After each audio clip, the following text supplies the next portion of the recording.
संविधान की किताब उठाने के पहले राहुल गांधी अपने दादी के किए हुए कार्यों के लिए देश से माफी मांगो, इसकी आवश्यकता। कांग्रेस पार्टी के लिए और ये तमाम विपक्षी दल जो आज इंडी गठबंधन के रूप में बैठे हैं, इनके लिए प्रजातंत्र एक तरीके से धोखा देने वाला काम है। भारत की जनता किस तरीके से जागृत होकर के जवाब देती है, इसको हमको ध्यान। इस लड़ाई का में भाग लेने का मौका मुझे भी मिला, इस बात का मुझे फख्र भी होता है, गौरवान्वित भी होता हूँ। लोकतंत्र की हत्या और संविधान की हत्या, उसका बीज कहीं बोया गया तो वो बिहार था और वो पटना था, इसको हमको ध्यान रखना। 1,31,000 लोगों को बिना कारण और बिना जुडिशियल स्क्रूटनी के जेल के अंदर डाला गया था। संख्या पुलिस वाला पीछे कहीं दिखता था तो ऊपर से नीचे तक शरीर कांप जाता था और लगता था कि ये हमें ही पकड़ने आया। पूरे देश में आज आपातकालीन दिवस मनाया जा रहा है। आज ही के दिन देश में तत्कालीन उस समय की प्रधानमंत्री इंदिरा गांधी ने इमरजेंसी लागू किया था। बीजेपी की तरफ से संविधान हत्या दिवस के रूप में मनाया जा रहा है। पटना के ज्ञान भवन में यह कार्यक्रम का आयोजन किया गया। संविधान हत्या दिवस केंद्र से लेकर बिहार सरकार के तमाम जो मंत्री थे वो भी थे। जेपी नड्डा खुद पहुंचे हुए थे, सम्राट चौधरी मुख्यमंत्री भी थे। जेपी नड्डा कांग्रेस पर कई बातों का जिक्र किया, निशाना साधा है। इमरजेंसी के दौरान किस तरीके से लोगों को दबाया जा रहा था, जेल में बंद किया जा रहा था। साथ ही साथ उन्होंने भी कहा कि किस तरीके से नसबंदी किया गया था, लोग बेबस थे, डरे हुए थे। साथ ही साथ राहुल गांधी पर भी जबरदस्त निशाना साधा। सुनाते हैं किस तरीके से जेपी नड्डा ने संविधान हत्या दिवस और लोकतंत्र की हत्या दिवस 25 जून के अवसर पर पटना आने का मुझे और आप सबके साथ शामिल होने का मौका मिला है। मैं इसे विशेष अवसर इसलिए मानता हूं अपने लिए भी कि वैसे तो देश भर में हम संविधान हत्या दिवस और लोकतंत्र की हत्या दिवस मना रहे हैं, लेकिन पटना में मनाना इसका एक विशेष मतलब है और इसका एक विशेष स्थान। देश के कोने कोने में एक कार्यक्रम हो रहा है भारतीय जनता पार्टी के आह्वान पर, लेकिन पटना का यह कार्यक्रम अपने आप में विशेष इसलिए है कि लोकतंत्र की हत्या और संविधान की हत्या की जो लड़ाई थी, उसका बीज कहीं बोया गया तो वो बिहार था और वो पटना था, इसको हमको ध्यान रखना है।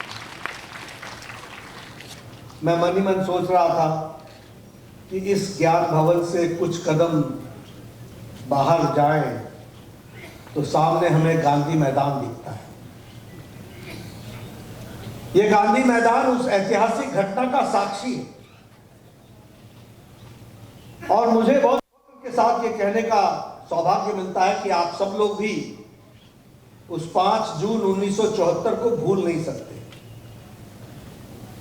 और वो 5 जून 1974 को मैं भी उसमें शामिल था, मैट्रिक का विद्यार्थी हुआ करता था। मुझे याद जब जयप्रकाश नारायण जी ने संपूर्ण क्रांति का नारा दिया था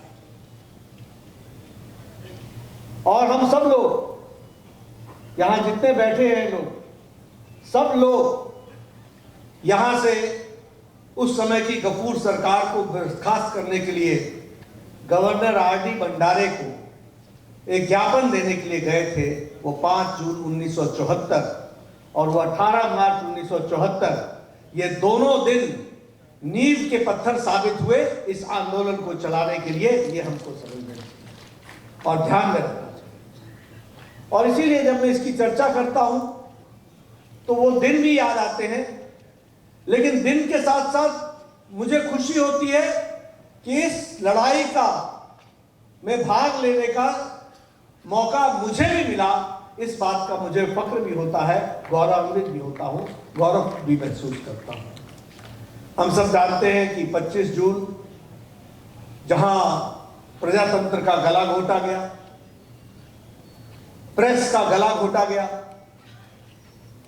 व्यक्ति की आजादी पर पाबंदी लग गई, संविधान पर कुठाराघात हुआ, और ये सब हम लोगों ने अपनी आंखों के सामने से देखा है।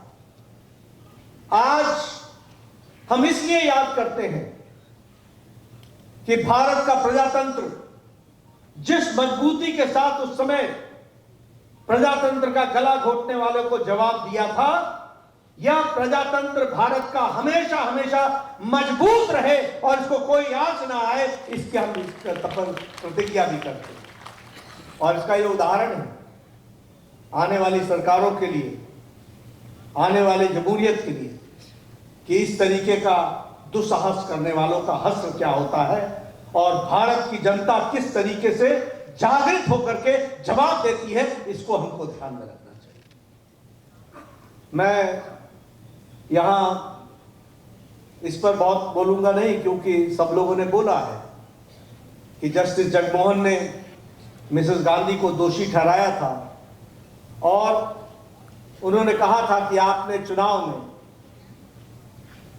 धांधली की है, सरकार का दुरुपयोग किया है और इसलिए आपको पद से और आपको आपकी सदस्यता समाप्त की जाती है। यह हम सबको मालूम है, लेकिन हम जानते हैं कि मिसेस गांधी ने यह घटना घटने के 3 सप्ताह के अंदर इमरजेंसी लगाई थी, और वो इमरजेंसी जो लगभग 21 महीने रही, वह सब भी हम लोगों ने देखा है। मैं इमरजेंसी के बारे में चर्चा करूं, और जो आप बोलते हैं कि युवा पीढ़ी उसको जानकारी होनी चाहिए, 1,31,000 लोगों को बिना कारण और बिना जुडिशियल स्क्रूटनी के जेल के अंदर डाला गया था। संख्या थी 1,31,000। और आपको आश्चर्य होगा कि अंग्रेजों के आंदोलन में, सारे आंदोलन में इतनी बड़ी संख्या को अंग्रेजों ने भी कभी जेल में नहीं डाला, जो इमरजेंसी में 1,31,000 लोगों को इमरजेंसी में डालने का काम मिसेस गांधी ने किया। Maintenance of internal security act जो ब्रिटिशर्स ने बनाया था, उन्होंने भी इसका इस्तेमाल इतने लोगों पर नहीं किया जो मिसेस गांधी ने किया था। Defence of Indian rule, DIR, इसको जिन्होंने अंग्रेजों ने बनाया था, उन्होंने पूरे आजादी के आंदोलन में इसका इस्तेमाल उतना नहीं किया, उससे ज्यादा मिसेस गांधी ने किया। ये आपको ध्यान में रखना। और इसलिए मैं बोलता हूं कि बार बार लोगों को याद दिलाना चाहिए, ये आजादी ऐसे ही नहीं मिली है। मुझे वो दिन याद है, और यहां पर बैठे हुए सब लोगों को वो दिन याद होगा, जब कोई पुलिस वाला पीछे कहीं दिखता था तो ऊपर से नीचे तक शरीर कांप जाता था और लगता था कि ये हमें ही पकड़ने आया हुआ है। और ये हमने नहीं, लाखों लोगों ने, हजारों लोगों ने इसको सहा है और बिहार में देखा है। ये हम सबको ध्यान में रखना चाहिए। अगर मैं बात करूं कि स्टेरिलाइजेशन पर, मैं ये आंकड़े बार बार इसलिए बोलता हूं कि आप जो प्रजातंत्र में मानवता की बात करते हो, तो प्रजातंत्र को जानने की कोशिश करो कि प्रजातंत्र का गला किस तरीके से घोट दिया गया। मैं ministry of health and family welfare के आंकड़ों के आधार पर भारत का स्वास्थ्य मंत्री बोल रहा है, इमरजेंसी के दौरान 1,10,00,000 लोगों की नसबंदी हुई थी। 1,10,00,000। आप सोचिए क्या क्या क्या देश बन गया। 1,10,00,000, जिसमें से लगभग 80 लाख के लोगों को ये 75 और 76 के दौरान हुआ। कैसी जिंदगी होगी। और ये हमको याद रखना चाहिए। गांव की तरफ अगर कोई डॉक्टर आता था तो नौजवान भाग जाते थे गांव छोड़कर।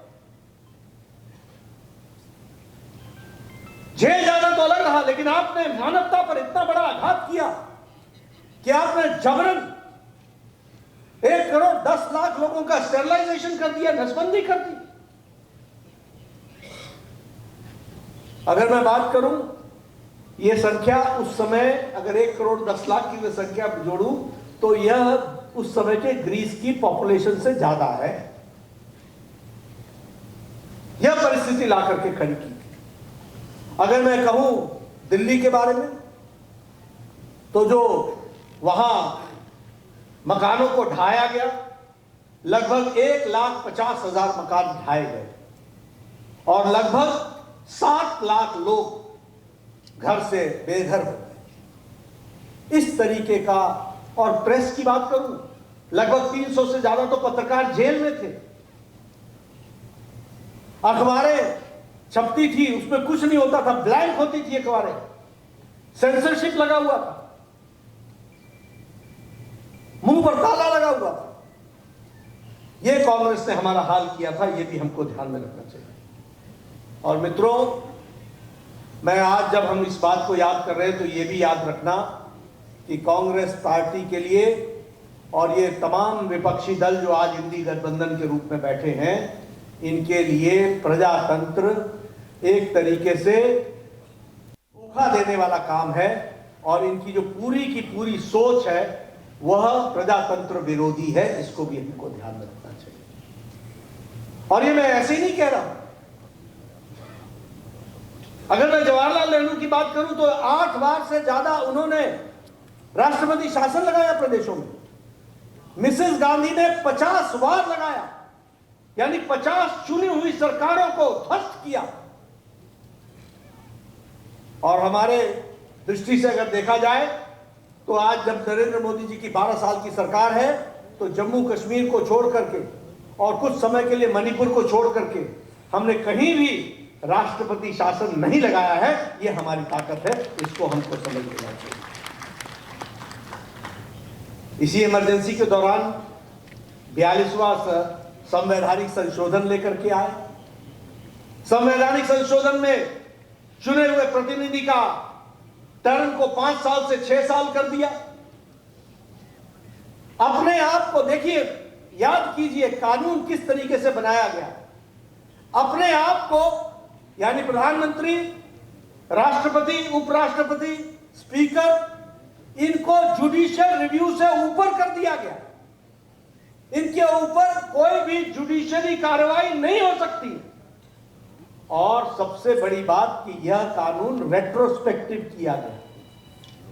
कोई भी कानून लगता है तो वह आगे के लिए लगता है, इन्होंने रेट्रोस्पेक्टिव किया, यानी पीछे भी, यानी जगमोहन सिन्हा के जो वक्तव्य था और जो उसका जजमेंट था उसको भी आपने निरस्त करने का काम किया और प्रजातंत्र और जुडिशियरी का गला घोटने का काम किया। ये आपने इस तरीके का काम किया। और ये आज हमको कांग्रेस वाले पार्टी वाले लोग आज हमको प्रजातंत्र की दुहाई दिखाएं। मुझे तो कई बार हंसी आती है, ये उनके पोते और पोती दोनों संविधान की किताब पुस्तक लेकर के फिरते रहते हैं। इनको उन्होंने कभी संविधान की कोई धारा पढ़ी है? इनको मालूम है? अरे संविधान की किताब उठाने के पहले राहुल गांधी अपनी दादी के किए हुए कार्यों के लिए देश से माफी मांगो, इसकी आवश्यकता है। देश को बताओ कि तुम्हारी दादी ने गलत काम किया। आज संविधान के रक्षक बन गए तुम, घड़ियाली आंसू बहा रहे हो। संविधान का एक प्रावधान नहीं मालूम तुमको।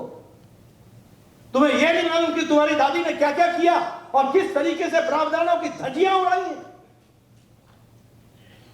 आज तुम 21वीं शताब्दी में खड़े होकर के प्रजातंत्र की बात और संविधान के रक्षक की बात करते हो। अरे संविधान को तो एक बार नहीं अनेकों बार धज्जियां कांग्रेस पार्टी ने उड़ाई है, तुम्हारी पार्टी ने उड़ाई है, तुम्हारी दादी ने उड़ाई है। मांगना है देश से माफी तो तुम मांगो और देश से माफी मांगनी चाहिए। यह परिस्थिति तुमने ला करके खड़ी।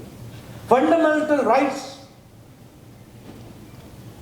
उस समय के डे साहब ने, सॉलिसिटर जनरल ने सुप्रीम कोर्ट में कहा कि व्यक्ति की आजादी पर जुडिशियल रिव्यू करने का अधिकार जुडिशियरी का नहीं है। इस तरीके की बात इमरजेंसी के दौरान। सीएम स्टीफन ने पार्लियामेंट में कहा कि संविधान में अब हमने प्रावधान कर दिया है, पार्लियामेंट पर कोई भी जुडिशरी रिव्यू नहीं कर सकती है, सुप्रीम कोर्ट कुछ नहीं कर सकती है, यह परिस्थिति लाकर के खड़ी। इसलिए हम जब संविधान दिवस को याद करते हैं, संविधान हत्या दिवस को याद करते हैं, और हम जब लोकतंत्र की हत्या दिवस को याद करते हैं, तो इन सब चीजों को जानना बहुत जरूरी है। मैं तो अपने आप को बहुत सौभाग्यशाली मानता हूं कि आजादी की लड़ाई के बाद सबसे बड़ी लड़ाई जो जयप्रकाश नारायण आंदोलन की लड़ाई लड़ी, उसमें मुझे भी शामिल होने का मौका मिला। ये मैं अपना सौभाग्य मानता हूं। मुझे याद है वो दिन जब जयप्रकाश जी बीमार अवस्था में बिल्कुल कमजोर हो चुके थे, पीजीआई चंडीगढ़ से उनको डिस्चार्ज किया गया था। कुछ दिनों के लिए यहां आए थे और रमाकांत पांडे जी बैठे हैं, इन्होंने उनको दरभंगा हाउस के काली मंदिर में पूजा अर्चना के लिए बुलाया था। रमाकांत जी बैठे, इनको मालूम है। और मैं और रविशंकर प्रसाद पटना कॉलेज के स्टूडेंट हुआ करते थे, वो पटना यूनिवर्सिटी के होते थे, मैं पटना कॉलेज का हूं।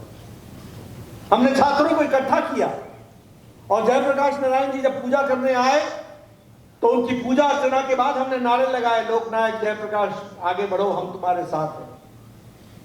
उनको तो उन्होंने जाने दिया। हम सब लोग क्लास में गए, 15 मिनट के अंदर पूरी की पूरी क्लास को अरेस्ट कर लिया गया था। ये भी हमको ध्यान में। इस तरीके के वारदात, इस तरीके की घटनाएं, कॉलेज के प्रांगण तो इस तरीके से छावनी बन चुके थे। यह भी आप सब ने देखा है, हम सब ने देखा है। इसलिए जब हम आज संविधान हत्या दिवस को याद करते हैं, जब हम लोकतंत्र हत्या दिवस को याद करते हैं, तो याद करने के साथ साथ एक बात हमेशा याद रखिएगा, उसको भूलिएगा मत, कि अभी भी कांग्रेस की नस्ल बदली नहीं है, वही है। आपने सुना किस तरीके से केंद्रीय मंत्री जेपी नड्डा ने सीधे तौर पर कांग्रेस और गांधी परिवार पर, यानी राहुल गांधी पर निशाना साधा। उन्होंने सीधे तौर पे कह दिया संविधान की किताब लेकर के घूमते हैं, लेकिन कुछ पता नहीं है उनको। सबसे पहले उनको पूरे देशवासियों से माफ़ी मांगना चाहिए। जिस तरीके से उनके लोगों ने, यानी उनकी दादी ने जो कृत्य किया था इंदिरा गांधी ने, उसके लिए उनको माफ़ी मांगना चाहिए। साथ ही साथ ये भी कहा रस्सी जल गई लेकिन ऐठन अभी बाकी ही है। अपने सहयोगी गोलू के साथ कृपा शंकर, NBC 24 पर।